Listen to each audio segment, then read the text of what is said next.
Assalamualaikum warahmatullahi wabarakatuh. Perkenalkan, nama saya Sinta Dewi Pemi, NIM 28921501125 dari Fakultas Ekonomi dan Bisnis, Prodi Manajemen Malam kelas B, dosen pengampu Ibu Iva Masrifa, SEMM. Saya akan mempresentasikan UTS Manajemen Keuangan yang berjudul Pengenalan ruang lingkup manajemen keuangan. Dalam bisnis, manajemen keuangan adalah praktik menangani keuangan perusahaan dengan cara terbaik untuk berhasil dan mematuhi peraturan juga target usaha. Pada intinya, manajemen keuangan adalah praktik membuat rencana bisnis dan kemudian memastikan semua departemen tetap pada jalurnya. Perbedaan manajemen keuangan strategis dan taktis. Pada tingkat taktis, prosedur manajemen keuangan mengatur bagaimana Anda memproses transaksi harian, melakukan penutupan keuangan bulanan, membandingkan pengeluaran aktual dengan apa yang dianggarkan dan memastikan Anda memenuhi persyaratan auditor pajak. Pada tingkat yang lebih strategis, manajemen keuangan dimasukkan ke dalam kegiatan perencanaan dan analisis keuangan dan visi yang vital, di mana para pemimpin keuangan menggunakan data untuk membantu rekan lini bisnis merencanakan investasi masa depan, menemukan peluang, dan membangun perusahaan yang tangguh. Pentingnya manajemen keuangan. Pengelola keuangan yang solid memberikan landasan bagi 3 pilar tata kelola fiksi yang sehat, menyusun strategi atau mengidentifikasi apa yang perlu terjadi secara finansial bagi perusahaan untuk mencapai tujuan jangka pendek dan jangka panjangnya. Pemimpin membutuhkan wawasan tentang kinerja saat ini untuk perencanaan skenario, misalnya pengambilan keputusan atau membantu para pemimpin bisnis memutuskan cara terbaik untuk melaksanakan rencana dengan memberikan laporan keuangan terkini dan data tentang KPI yang relevan. Mengontrol atau memastikan setiap departemen berkontribusi pada visi dan beroperasi sesuai anggaran dan sejalan dengan strategi. Dengan manajemen keuangan yang efektif, semua karyawan tahu ke mana arah perusahaan dan mereka dapat melihat kemajuan. Berikutnya, tujuan manajemen keuangan.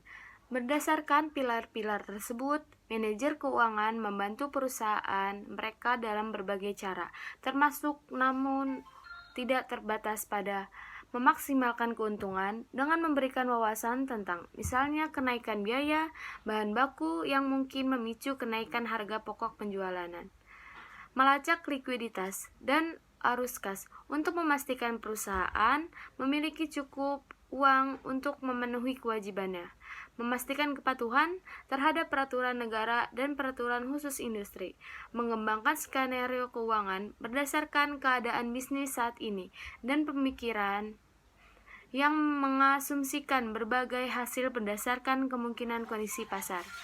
Berurusan secara efektif dengan investor dan dewan direksi. Pada akhirnya, ini tentang menerapkan prinsip-prinsip manajemen yang efektif untuk struktur keuangan perusahaan. Ruang lingkup manajemen keuangan. Perencanaan dapat dipecah menjadi beberapa kategori termasuk biaya modal dan tenaga kerja serta biaya tidak langsung dan operasional. Penganggaran. Perusahaan umumnya memiliki anggaran induk dan mungkin memiliki subdokumen terpisah yang mencakup misalnya arus kas dan operasi. Anggaran mungkin statis atau fleksibel. Prosedur. Perusahaan tidak perlu memulai dari awal. Ada tempat kebijakan dan prosedur yang tersedia untuk berbagai jenis organisasi seperti yang ini untuk organisasi nirlaba. Mengelola dan menilai risiko. Eksekutif lini bisnis terlihat ke manajer keuangan mereka untuk menilai dan memberikan kontrol kompensasi untuk berbagai risiko termasuk risiko pasar, memengaruhi investasi bisnis serta untuk perusahaan publik, pelaporan dan kinerja saham. Risiko kredit. Efek dari misalnya pelanggan tidak membayar tagihan mereka tepat waktu dan Dengan demikian, bisnis tidak memiliki dana untuk memenuhi kewajiban, yang dapat memengaruhi kelayakan kredit dan penilaian, yang menentukan kemampuan untuk meminjam pada tingkat yang menguntungkan. Risiko likuiditas. Tim keuangan harus melacak arus kas saat ini, memperkirakan kebutuhan uang tunai di masa depan, dan bersiap untuk membebaskan modal kerja sesuai kebutuhan. Risiko operasional. Ini adalah kategori umum dan baru bagi beberapa tim keuangan. Ini mungkin termasuk misalnya risiko serangan cyber dan apakah akan membeli asuransi keamanan cyber. Selanjutnya, ada 3 jenis manajemen keuangan. 1. Penganggaran modal. Penganggaran modal yang berkaitan dengan mengidentifikasi apa yang perlu terjadi secara finansial bagi perusahaan untuk mencapai tujuan jangka pendek dan jangka panjangnya. Yang kedua, ada struktur modal. Struktur modal menentukan cara membayar operasi dan atau pertumbuhan. Jika bunga rendah, mengambil utang mungkin merupakan jawaban terbaik. Perusahaan mungkin juga mencari pendanaan dari perusahaan ekuitas swasta, mempertimbangkan untuk menjual aset seperti real estate atau jika berlaku menjual ekuitas. Selanjutnya, manajemen modal kerja. Manajemen modal kerja seperti yang dibahas memastikan Anda cukup uang tunai untuk operasi sehari-hari seperti membayar pekerja dan membeli bahan mentah untuk produksi. Fungsi manajemen keuangan.